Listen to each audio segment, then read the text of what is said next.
حالانکہ شیخ یعقوب سرفی یہاں المنار سے زیادہ دوری پر دفن نہیں ہے، زینہ کدل جو پرانا زینہ کدل ہے وہیں پہ یہ دفن ہے، ٹھیک ہے۔ اور ہماری تاریخ میں ایک عہد ساز شخصیت ہے، کیونکہ مغلیہ دور کی حکومت جو یہاں شروع ہوئی تھی، مغلوں کو یہاں بلانے میں شیخ یعقوب سرفی کا اہم کردار تھا اور ہمیں پتہ نہیں ہے، ٹھیک ہے۔ اس کے بعد ایک اہم تفسیر جو ہے زبدۃ التفاسیر کے نام سے مکمل تفسیر ہے۔ دیکھیں خیال کریں، مکمل تفسیر فاتحہ سے لے کر ناس تک، اس کی تفسیر پہ میں انشاءاللہ بات کروں گا۔ تو اس کے لکھنے والے کون ہیں؟ شیخ معین الدین نقشبندی۔ کشمیری قوم نے کھوج دیگر کو یاد رکھا، لیکن شیخ معین الدین نقشبندی کا یا ان کی تفسیر کا تذکرہ بالکل موجود نہیں ہے، ٹھیک ہے۔ تو یہ ان کی تفسیر ہے عربی زبان میں۔ اب انہی کی دوسری تفسیر ہے فارسی زبان میں، اور یہ بھی مکمل تفسیر اور موجود ہے، دونوں تفسیریں موجود ہیں۔ تو فارسی میں ان کی تفسیر کا نام ہے شرح القرآن، شرح القرآن۔ اس کے بعد دیکھیے ایک اہم کام جو کشمیر میں ہوا ہے، یہ اورنگزیب عالمگیر کے یعنی زمانے میں ہوا۔ ان کی دو بیٹی یعنی اورنگزیب کی بیٹی زیب النساء، وہ کافی یعنی علم دوست خاتون تھی، تو ان کی یعنی محنت پر یا انہوں نے کمیشن کیا تھا اس پروجیکٹ کو، انہوں نے ملا صفی الدین رحمہ اللہ کو اس لیے چنا کہ امام راضی کی جو تفسیر کبیر ہے، امام راضی کی تفسیر کبیر کا فارسی ترجمہ مکمل، اس کو کرنے والے کون تھے؟ ملا صفی الدین۔ اور یہ کام کہاں پر ہوا ہے؟ یہ کام کشمیر میں ہوا ہے، ٹھیک ہے۔ اسی طرح اور ایک اہم کام جو یہاں پر تفسیر اور علوم القرآن کے حوالے سے ہوا ہے وہ تفسیر بیضاوی۔ تفسیر بیضاوی کے بارے میں ہم جانتے ہیں، اس کا مکمل نام انوار التنزیل جس کا نام ہے، تو یہ آج بھی ہمارے مدارس کے نصاب کا اہم ترین جز ہے، ٹھیک ہے۔ تو انوار التنزیل پر حاشیہ فٹ نوٹس لکھنے والے کشمیر کے ایک معروف عالم ملا حسن کلو رحمہ اللہ، انہوں نے اس کام کو کیا ہے۔ اس کے علاوہ آیات الاعجاز کے نام سے مولانا عبدالرشید شپیانی رحمہ اللہ، ان کا کام ہے۔ آیات الاعجاز کیا ہے کہ ان کے زمانے میں ایک بحث چلی تھی، یا ان کے اپنے حلقے میں ایک بحث چلی تھی کہ قرآن کی کتنی مقدار قرآن کے معجزہ ہونے پر دلالت کرتی ہے۔ کیا قرآن کی ہر ایک آیت معجزہ ہے یا مکمل قرآن مل کر معجزہ بنتا ہے؟ تو اعجاز القرآن کی بحث میں ہم اس کو انشاءاللہ تفصیل سے پڑھیں گے۔ تو اس بات کا مفصل جواب یعنی مولانا عبدالرشید شپیانی رحمہ اللہ نے لکھا ہے۔ اسی طرح یعنی تفسیر ثنائی جو مولانا ثناء اللہ امرتسری رحمہ اللہ تعالی، جو بنیادی طور پر کشمیری ہیں، تو ان کی تفسیر ثنائی کے نام سے معروف تفسیر ہے۔ اسی طرح مولانا نور الدین کی تفسیر ہے نور البیان فی توضیح القرآن۔ اسی طرح مولانا غلام محمد حنفی سوپوری، ان کا کشمیری ترجمہ یعنی کشمیری زبان میں تفسیر و ترجمہ ہے، لیکن یہ پبلشڈ صورت میں موجود نہیں ہے، ٹھیک ہے۔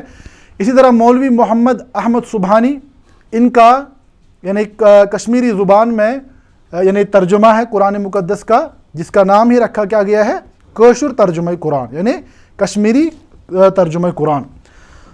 تو یہ اس کے بعد وہ کتاب ہے، شاید اسی ایک کتاب کو ہم کشمیری یعنی علوم القرآن کے حوالے سے جانتے ہیں، یہ کیونکہ یہ کتاب بہت معروف ہوئی سعودیہ سے، یعنی یہ چھپ کر آئی، تو اس اعتبار سے ہم جانتے ہیں کہ کشمیری زبان میں اگر عوام میں کوئی تفسیر مقبول ہے تو وہ یہی ہے بیان القرآن، جس کے مصنف کون ہیں؟ میروائز مولانا یوسف شاہ صاحب رحمہ اللہ تعالی۔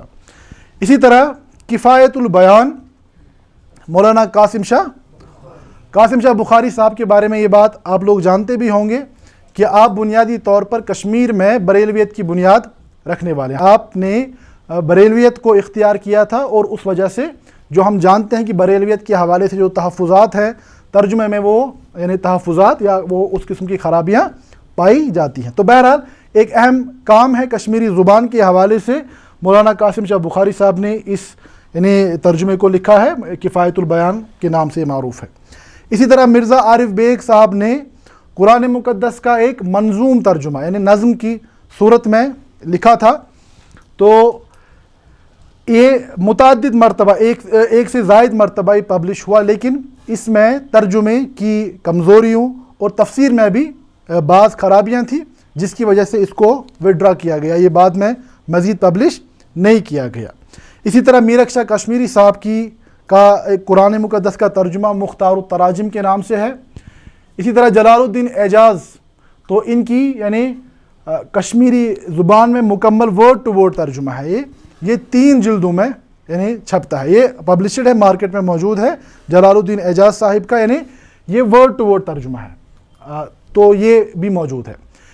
تو اور ایک تفسیر جو ہے وہ ہے خلاصۃ التفاسیر کے نام سے، تو اس کا بنیادی طور پر تذکرہ اس سے پہلے بھی آ چکا ہے کہ شیخ معین الدین نقشبندی رحمہ اللہ کی جو تفسیر زبدۃ التفسیر ہے اس پہ شرح لکھی ہے ڈاکٹر مظفر حسین ندوی حفظہ اللہ نے، لیکن اب اس کے بعد انہوں نے اس پر مزید تفصیل سے کام کیا ہے، اور یوں کہیں کہ اب شرح کے بجائے ایک مستقل تفسیر اپنے آپ میں ہے، تو اس کا نام انہوں نے خلاصۃ التفسیر رکھا ہے، جو ابھی طباعت کے مراحل سے گزر رہی ہے، اور تقریباً 10 سے 11 جلدوں میں یہ کتاب چھپے گی۔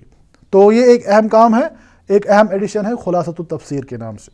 اسی طرح اس بارے میں بھی طالب علموں کو خبردار رہنا چاہیے کہ قرآن مقدس کا ایک کشمیری ترجمہ قادیانیوں کے ذریعے سے بھی ہوا ہے، تو اس صاحب کا نام ناظر کلگامی ہے۔ ناظر کلگامی نے کشمیری زبان میں ترجمہ کیا قرآن کا، لیکن یہ بات ذہن نشیں رہے کہ یہ صاحب قادیانی ہے، تو قادیانیوں کے حوالے سے یہ بات واضح ہے، ہمارے عقیدے کا معاملہ ہے کہ قادیانی کفار ہے، قادیانی کسی بھی اعتبار سے مسلمان نہیں ہے، اسی لیے یہ لازمی ہے کہ ان کے ذریعے سے جو قرآن پر کام ہوگا وہ دجل، فریب اور جو قادیانیت کی جو خرابیاں ہیں، گمراہیاں ہیں، اس کا باضابطہ اثر اس میں پایا جاتا ہے۔ اب دیکھیں اس کتاب کے بالکل آغاز میں جو لکھا ہے کاشر ترجم، یعنی قرآن مقدس کا کشمیری ترجمہ، تو فرما دے بمطابق یہ تفسیر کس کے مطابق لکھی گئی، یعنی اس کی بنیاد کیا ہے؟ تفسیر صغیر، تفسیر صغیر با محاورہ اردو ترجمہ قرآن مجید، اور اس تفسیر صغیر کو لکھنے والا کون ہے؟ حضرت مرزا بشیر الدین محمود، یہ غلام احمد قادیانی کا دوسرا خلیفہ تھا، غلام احمد قادیانی کا دوسرا خلیفہ تھا، تو اس نے جو قرآن پر کام کیا ہے اس کو بنیاد بنا کر ناظر کلگامی نے یعنی کشمیری میں قرآن مقدس کا ترجمہ کیا ہے۔ تو طالب علموں کو خبردار رہنا چاہیے، کہیں آپ مارکیٹ میں یعنی خوشی خوشی یعنی ناظر کلگامی کا ترجمہ لانے جائیں گے، لیکن یاد رکھیں کہ یہ قادیانیت کی کفریات سے بھرا ہوا ایک معاملہ ہے۔ اس کے علاوہ جو اور ایک اہم کام ہے وہ علامہ انور شاہ کشمیری رحمہ اللہ کی کتاب مشکلات القرآن کے نام سے ہے، تو یہ ایک عمومی جائزہ تھا۔ اس کے علاوہ بھی متعدد کتابیں، متعدد معاملات ہیں جن سب کا احاطہ کرنا یعنی مشکل ہے، یہ کچھ اہم ترین کتابوں کا میں نے تذکرہ کیا ہے۔ تو سب سے پہلی بات جو میں نے عرض کی تھی کہ کشمیر میں علوم القرآن کی تاریخ اتنی ہی پرانی ہے جتنی کہ کشمیر میں اسلام کی متفق علیہ تاریخ کا معاملہ ہے۔ تو میر سید علی حمدانی رحمہ اللہ، جن کا مکمل نام کیا تھا؟ علی ابن شہاب الدین ابن محمد ابن علی ابن یوسف ابن محمد ابن عبداللہ ابن محمد ابن علی ابن حسین ابن علی ابن زین العابدین ابن الحسین، تو ہم جانتے ہیں کہ میر سید علی حمدانی رحمہ اللہ سادات میں سے تھے۔ تو آپ کشمیر آئے، کشمیر کیوں آئے، کیا وجہ تھی، تو وہ بھی یعنی تاریخی مباحث کا ایک علیحدہ باب ہے جس کو پڑھا جا سکتا ہے۔ تو بہرحال آپ پہلی مرتبہ کشمیر آئے تو کشمیر میں اس وقت مسلم سلطنت کا آغاز ہو چکا تھا۔ جیسے میں نے عرض کیا، پہلی بار جو کشمیر کے مسلمان حکمران گزرے ہیں ان کا نام کیا تھا؟ سلطان صدر الدین سلطان۔ اس کے بعد کچھ عرصے کا وقفہ آیا، لیکن اس کے بعد شاہ میری سلطنت کا آغاز ہوا۔ تو جب میر سید علی حمدانی رحمہ اللہ کشمیر تشریف لائے تو اس وقت یہاں کے حکمران سلطان شمس الدین تھے، تو ان کا عہدی حکومت یعنی 721 سے 743 تک بنتا ہے، اور میر سید علی حمدانی رحمہ اللہ پہلی بار کشمیر 741 ہجری میں آئے تھے، ٹھیک ہے۔ تو اس کے بعد کچھ عرصہ یہاں رہنے کے بعد وہ واپس چلے گئے۔ آپ کا تعلق بنیادی طور پر سینٹرل ایشیا یعنی تاجکستان کے ساتھ تھا۔ تو سینٹرل ایشیا میں ہم جانتے ہیں کہ اسلام پہلے ہی پہنچا تھا، اور اسلامی روایات، اسلامی علوم وہاں پر یعنی فطرتاً بہت یعنی اعلیٰ درجے تک پہنچ چکے تھے، وہاں پر کافی روایت آگے بڑھ چکی تھی۔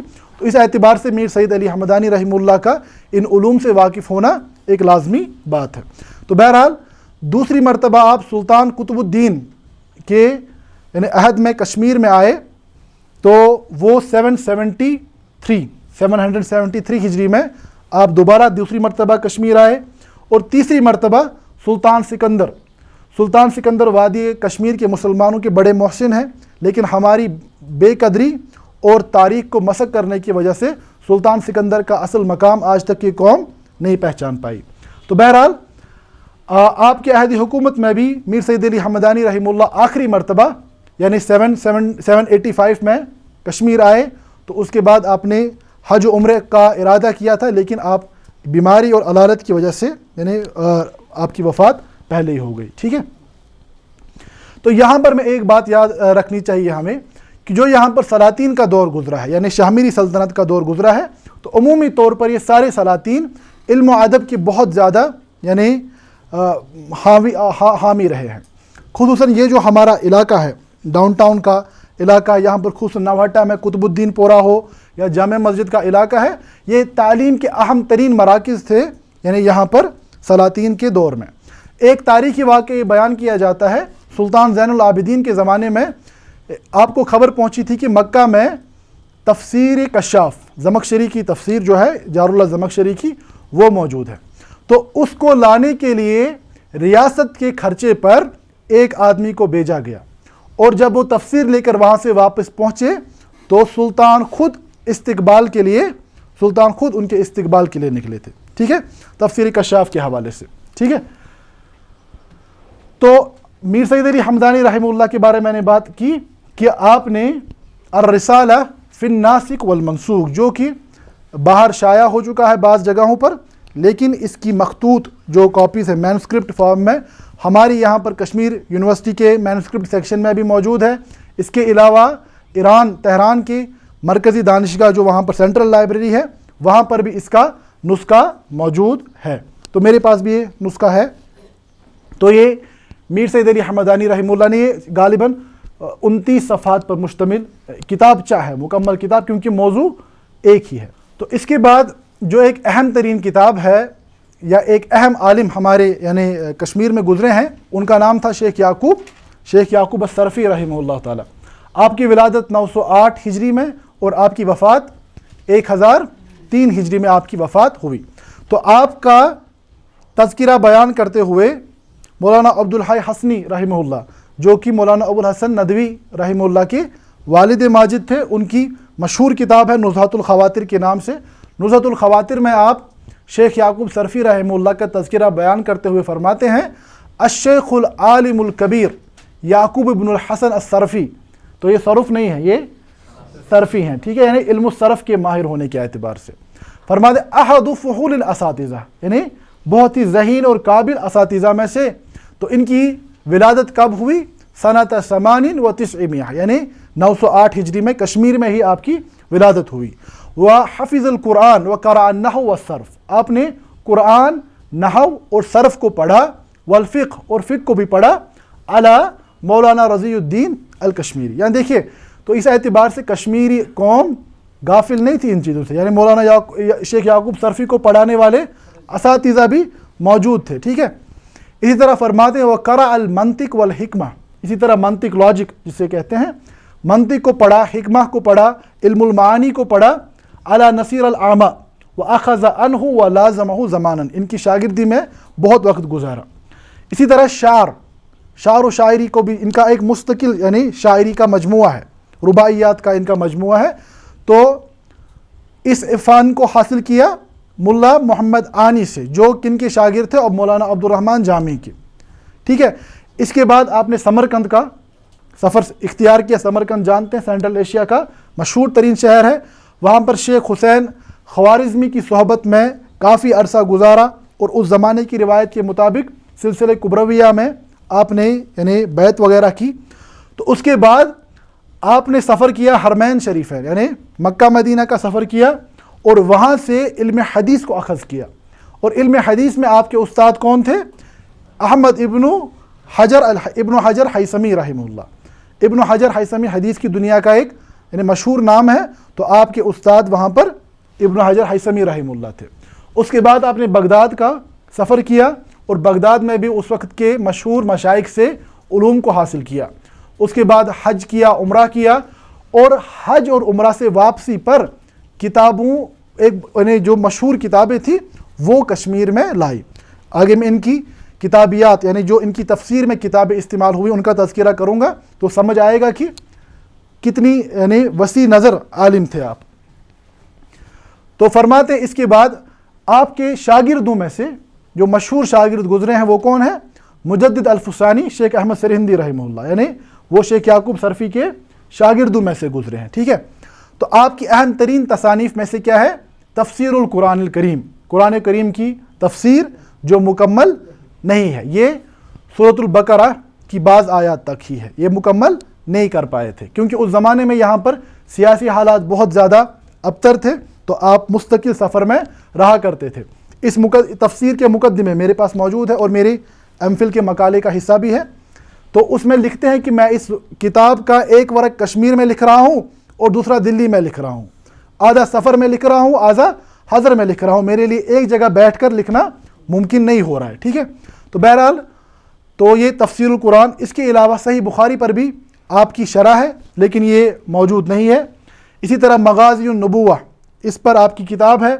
اسی طرح مسلک الاخیار اور اسی طرح اصول فقہ کے میں بھی آپ نے بعض کام کیے. اسی طرح یعنی مناسک الحج کے حوالے سے بھی آپ کی کتاب ہے اور شاعری کے دیوان بھی آپ کے چھپے ہوئے ہیں. اسی طرح آپ کا ایک مشہور کام فیضی کی جو تفسیر ہے مشہور سواطع الالہام، اس پر مقدمہ انہوں نے بہت ہی زیادہ علمی ایک مقدمہ قائم کیا ہے. تو فیضی اپنے زمانے کے یعنی ادیبوں میں سے ایک مشہور ادیب تھا، اکبر کے دربار سے وابستہ تھا. تو اس اعتبار سے یعنی شیخ یعقوب سرفی رحمہ اللہ کا مرتبہ واضح ہے. اب دیکھیے ہماری اسے خوش قسمتی کہیں یا اور کچھ، یہ تفسیر ہمارے پاس موجود ہے لیکن بہت ہی ابتر صورت میں. یعنی یہ اب محفوظ رہی ہے کس وجہ سے کہ اب یہ ڈیجیٹائز ہو چکی ہے، تو اس سے مزید خرابی کا اندیشہ نہیں ہے. تو بہرحال آپ کی کتاب کا مکمل اس تفسیر کا نام خود آپ نے اس کا یعنی تفسیر کا ابتدائی ورق ہے، اس پر خود اس کتاب کا جو آپ نے تفسیر کا نام لکھا ہے مطلب الطالبین فی تفسیری کلام رب العالمین. اس کتاب کا مطالعہ یہ بتاتا ہے کہ شیخ یعقوب سرفی رحمہ اللہ یعنی بڑے پائے کے عالم تھے. ٹھیک ہے، اگر آپ دیکھیں گے ابتدا میں انہوں نے تعوذ یعنی اعوذ باللہ من الشیطان الرجیم پر کافی سیر حاصل بحث کی ہے. سورۃ الفاتحہ کی تفسیر 100 سے زائد اوراق پر ہے. سورۃ الفاتحہ کی تفسیر 100 سے زائد اوراق پر ہے. اس میں تعوذ تسمیہ کے حوالے سے کافی مفصل گفتگو موجود ہے. اسی طرح مالک یوم الدین میں جو قرات کا مسئلہ ہے، علم القرات کے حوالے سے آپ نے بات کی ہے. اسی طرح اگر آپ دیکھیں گے اس تفسیر کی جو ببلیوگرافی ہے، کتابیات، آپ نے کن کن کتابوں سے استفادہ کیا ہے. کتابیات میں کتب الستہ کے حوالہ جات ہمیں، حالانکہ 100 کچھ اوراق پر مشتمل کتاب، اس میں بھی یعنی صفحہ جو کتابیات ہے اس کی جو ببلیوگرافی ہے بہت شاندار ہے. یعنی آپ نے کتب الستہ سے استفادہ کیا ہے، تفسیر بیضاوی سے کافی زیادہ استفادہ کیا ہے، اسی طرح فقہ کی متعدد کتابوں سے استفادہ کیا ہے. تو یہ ایک اہم کتاب ہے لیکن ابھی تک ان پبلشڈ ہے، پبلش نہیں ہوئی ہے. اس کے بعد ایک اہم نام جو کشمیری مفسرین میں ہے، یہ شیخ معین الدین نقشبندی رحمہ اللہ ہے. آپ کی وفات 1085 میں آپ کی وفات ہوئی. تو یہ اورنگزیب عالمگیر کے معاصر علماء میں سے تھے. تو آپ نے علم حدیث اور علم فقہ کو شیخ عبدالحق محدث دہلوی رحمہ اللہ دلی میں ان کے یعنی حلقے میں پڑھا کرتے تھے، وہاں سے علم حدیث اور علم الفقہ کو حاصل کیا. تو آپ کی جو تفسیر ہے اور یہ مکمل تفسیر ہے زبدۃ التفسیر کے نام سے. ٹھیک ہے، یہ ہے زبدۃ التفسیر شیخ معین الدین نقشبندی. یہ تقریباً 6 سے 7 جلدوں میں موجود ہے اور اس کو یہاں پر اس کی تحقیق کرنے والے ہمارے استاد ڈاکٹر مظفر ندوی حفظہ اللہ صاحب، انہوں نے اس پر کافی کام کیا. اس تفسیر پر اس کو یعنی امکانی حد تک ایڈٹ کیا، اس پر حاشیہ چڑھایا اور اس کو پبلش کرنے کا اہتمام بھی کیا. ٹھیک ہے، تو شیخ معین الدین نقشبندی رحمہ اللہ کی ایک تفسیر زبدۃ التفسیر ہے اور فارسی زبان میں آپ کی تفسیر شرح القرآن کے نام سے ہے. اس کا مخطوط جو ہے یعنی مینوسکرپٹ جو ہے وہ ایک تو راجستھان کی ٹونک لائبریری میں بھی ہے اور جامعہ ملیہ اسلامیہ کے حوالے سے بھی کہا جاتا ہے کہ وہاں کی لائبریری میں بھی موجود ہے. اب دیکھیں یہاں پر جو ایک عبارت دو عبارتوں کا میں تذکرہ کروں گا، اس پر انشاءاللہ اختتام کریں گے۔ شیخ معین الدین نقشبندی رحمہ اللہ اپنی تفسیر کے مقدمے کا آغاز کرتے ہیں، فرماتے ہیں الحمدللہ الذی نزل کتابہ الذی هو ناسخ الادیان، تمام تعریفیں اس اللہ ہی کے لیے ہے جس نے اپنی کتاب کو نازل فرمایا، اور یہ وہ کتاب ہے جو بقیہ تمام ادیان کو منسوخ کرنے والی ہے۔ تو اس کے ذریعے سے آپ کشمیری علماء کے ورلڈ ویو، ہمارے نظریہ علم، ہمارے ویلٹن شانگ کو سمجھ سکتے ہیں۔ یعنی ان کے یہاں کوئی کنفیوژن نہیں تھا کہ سارے دین، سارے مذہب حق ہیں، جیسے کہ کہا جاتا ہے کہ یہ جو کشمیر میں چل رہا ہے یہ نیا کچھ آیا۔ کشمیری علماء مختلف ایک روایت کے ساتھ تعلق رکھنے والے تھے، وہاں ہندو، مسلم، سکھ، عیسائی سب حق پر ہیں۔ دیکھیے حقوق کا معاملہ الگ ہے، دین اسلام نے ہر ایک کے حقوق واضح کیے ہیں، لیکن حق کے حوالے سے اسلام کا علی الاعلان فیصلہ ہے ان الدین عند اللہ الاسلام، محمد صلی اللہ علیہ وسلم کے بعد کسی اور کے ذریعے سے نجات کا پانا ممکن نہیں ہے۔ تو اس کے حوالے سے ہمارے علماء میں کوئی کنفیوژن نہیں رہا ہے، قدیم ہو یا جدید ہو، معاصر ہو یا پرانے ہو، یہ دیکھیے واضح ہے الذی ہوا ناسخ الادیان۔ اور آپ یہ جانتے ہوں گے کہ یہ وہ زمانہ تھا جس زمانے میں بھکتی مومنٹ اور وحدت ادیان کی یعنی جو تحریکات تھیں وہ عروج پر تھیں۔ تو اس حوالے سے بھی آپ نے کیا کہا کہ اللہ کی حمد و ثنا اس بات پر کہ آپ نے اس کتاب کو نازل فرمایا جو باقی تمام ادیان کو منسوخ کرنے والی کتاب ہے۔ اب آپ کے مقدمے میں ایک اور دلچسپ عبارت ہے جس میں آپ کو کشمیر کے حالات اور یہاں کے علماء کا نظریہ کچھ معلوم ہو جائے گا۔ فرماتے ہیں لقد اکثر الناس، کشمیر میں رہ کر فرماتے ہیں کہ یہاں پر یہ معاملہ ہو رہا ہے کہ لوگ بڑھے جا رہے ہیں فی ظلمت البدعات والکفر والخسران، بدعات، کفر اور گھاٹے کا سودا کر رہے ہیں، ولا یدرون الخلاص منها، اور اس تباہی سے نکلنے کا راستہ لوگوں کو معلوم نہیں ہے یا معلوم نہیں ہوگا الا بتعید المنان، سوائے کہ اللہ ہی کی کوئی مدد حاصل ہو جائے۔ فرماتے وکنت مترددا فیما بینہم طارۃ ارید الخروج، فرماتے ہیں کہ میں اس حالت میں متردد تھا کہ مجھے کیا کرنا چاہیے، کیونکہ جو دیکھے جو ایک حقیقت میں اللہ کے دین کو سمجھنے والا ہوگا وہ حالات کی رو میں بہنے والے نہیں ہوتے، یعنی کم سے کم جو ہے کمزور ترین درجے کا جو ایمان ہے وہ کیا ہے، اس کے بارے میں حدیث جانتے ہیں ہم سب لوگ، کیا کہا، کسی کو حدیث کے الفاظ معلوم ہے؟ من رأى منکم منکرا فلیغیرہ بیدہ فإن لم یستطع فبلسانہ فإن لم یستطع فبقلبہ، یعنی دل اس گمراہی کے ساتھ نہ چلا جائے۔ تو فرماتے ہیں کہ میں حیران تھا، پریشان تھا کہ کیا کرنا چاہیے۔ فرماتے طارت العروض الخروج، کبھی سوچتا تھا کہ اس علاقے کو چھوڑ کر نکل جانا چاہیے، یعنی جس میں بدعات اور اہوا پرستی عام ہو رہی ہے، وَطَارَةً آمُرُ نَفْسِي بِالصَّبْرِ فِيهَا، اور کبھی کبھار اپنے آپ کو سمجھاتا تھا کہ نہ صبر کرنا چاہیے۔ رجاء من اللہ سے یہ امید لگائے بیٹھا تھا کشف حاضل البلاء العظیم، کہ اللہ رب العزت اس بلا سے، اس آزمائش سے ہمیں خلاصی عطا فرمائیں گے۔ حتی طالت المدہ، فرماتے اسی حالت میں میرے بہت طویل مدت گزر گئی، 20 سنہ، 20 سال گزر گئے۔ فرماتے ہیں کنت فیہم بہت والحیران، تو یہاں تک کہ اللہ رب العزت، اختصار کے ساتھ میں بیان کروں گا، ایمان والوں پر اپنا بیان یعنی کیا، اور اس علاقے کو اور ہند کے علاقے کو بدعات اور شرک کے وجود سے پاک کیا، کس کے ذریعے؟ تو فرماتے ہیں اس کے بعد یہ بہت طویل یعنی مناقب کا سلسلہ ہے، یعنی جیسے کہ فرماتے ہیں وَطَحَّرَ هَذَا الْبَلَدِ وَبَلَدَ الْحِنْدِ عَنِ الْبِدْعَةِ وَالشِّرْكِ وَأَهْلِ الطُّغْيَانِ بِوُجُودِ السُّلْطَانِ الْأَعْظَمِ الْمُعَظَّمِ الْمُفْخِمِ الثَّابِتِ عَلَى دِينِ محمد المکرم صلی اللہ علیہ وسلم وهو صاحب الہند والعراق والعجم المروج للشریعة الغراء والملة الحنیفیہ قامع البدعة وقاتل الكفرة والرافضة محی السنة المؤمر لمساجد اللہ العامل بقولہ صلی اللہ علیہ وسلم۔ اس کے بعد مزید تفصیل یعنی جو ہے القاب وغیرہ، تو یہ ساری تعریف سلطان اورنگزیب عالمگیر کے بارے میں بیان کی ہے، اور فرماتے ہیں اسی شکر کے جذبے کے تحت اللہ نے ہماری تائید مدد فرمائی، اسی شکر کے تحت میں نے تفسیر لکھنے کا ارادہ کیا۔ یوں سمجھے کہ جو لکھا جاتا ہے کتابوں میں ڈیڈیکیشن، تو اس کتاب کی ڈیڈیکیشن کس کے لیے ہے؟ سلطان اورنگزیب عالمگیر رحمہ اللہ کے لیے، ٹھیک ہے؟ تو یہ اس کتاب کی ابتدا میں موجود ہے۔ تو یہ جیسے میں نے عرض کیا کہ الحمدللہ ہمارے پاس مکمل چھپی ہوئی صورت میں ڈاکٹر مظفر حسین ندوی صاحب کی تحقیق کے ساتھ موجود ہے۔ اس کے علاوہ کچھ اور کتابیں بھی ہیں، جیسے میں نے تذکرہ کیا تھا ملا حسن کلو رحمہ اللہ تفسیر بیضاوی پر آپ کا حاشیہ، یہ بھی ابھی مینوسکرپٹ مخطوط صورت میں ہی موجود ہے۔ اس کے علاوہ سورۃ الکہف پر بعض علماء نے لکھی ہے، اور جزوی کام اس کے علاوہ بہت ہوئے ہیں، اس کا میں نے تذکرہ نہیں کیا۔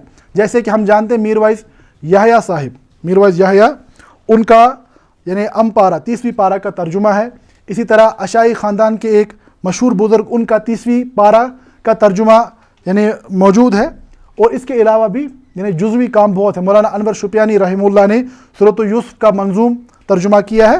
میں نے جو آپ کے سامنے بیان کیا وہ کچھ اہم یعنی کتابیں ہیں جن کا مفصل تذکرہ کتابوں میں موجود ملتا ہے ہمیں۔ تو بہرحال یہ ساری بات یہاں پر بیان کرنے کا ہمارا مقصد یہ تھا کہ آپ دیکھیں کہ علوم القرآن یا جو یہ علوم الشریعہ ہے یہ ہوا میں کوئی پیدا ہونے والی چیز نہیں ہے۔ یہ جو مسلمانوں کی علمی روایت ہے یہ برابر اللہ کے نبی صلی اللہ علیہ وسلم سے ہم تک کنیکٹڈ موجود ہے۔ اسی لیے روایت سے کٹنا اور فہم کو اپنی نئی بنیادوں پر کھڑا کرنے کی کوشش کرنا، جس کی اسلاف کے یہاں کوئی بنیاد نہ ملتی ہو، تو یہ گمراہی کا دروازہ کھولتا ہے۔ تو انشاءاللہ یہ علوم القرآن کا ایک تاریخی پس منظر تھا ابتدا سے یہاں تک۔ تو اس کے علاوہ میں ریکارڈ پر خالی ایک بات لانا چاہوں گا کہ یہاں پر عوامی سطح پر قرآن کے ٹیکسٹ کو، ایک تو ہے تفسیر قرآن، دیکھیے میں بہت ساری کتابوں سے پڑھ کر درس تیار کروں گا وہ دوں گا، ایک تو وہ طریقہ پڑھانے کا ہے۔ دوسرا قرآن کے ٹیکسٹ کو براہ راست عوامی سطح پر پڑھانے کا جو کام کیا تھا وہ میرے علم کی حد تک ہمارے استاد مولانا عبد الرحمن بخاری صاحب، جو اللہ تعالیٰ ان کی حفاظت فرمائے، ابھی باقاعد حیات ہیں، عوامی سطح پر انہوں نے اس کام کا آغاز کیا تھا۔ وہ تفسیر جلالین اور صحیح بخاری کو اتوار کے دن یعنی حلقات میں پڑھایا کرتے تھے۔ یوں سمجھے کہ المنار اسی کلاس کی ایک ایوالوڈ شکل ہے، ٹھیک ہے۔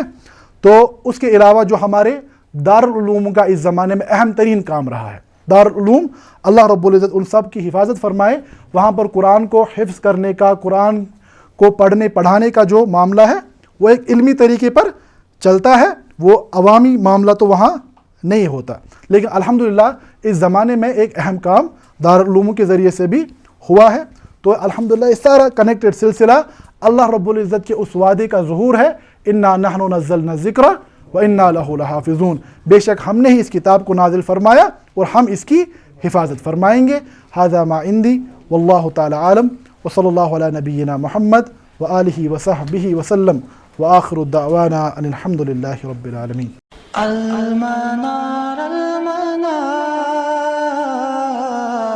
المنار المنار المنار المنار المنار اے امین علم و فن، اے حکمتوں کے انجمن، تجھ پہ نازاں ہے چمن، تجھ پہ نازاں ہے چمن۔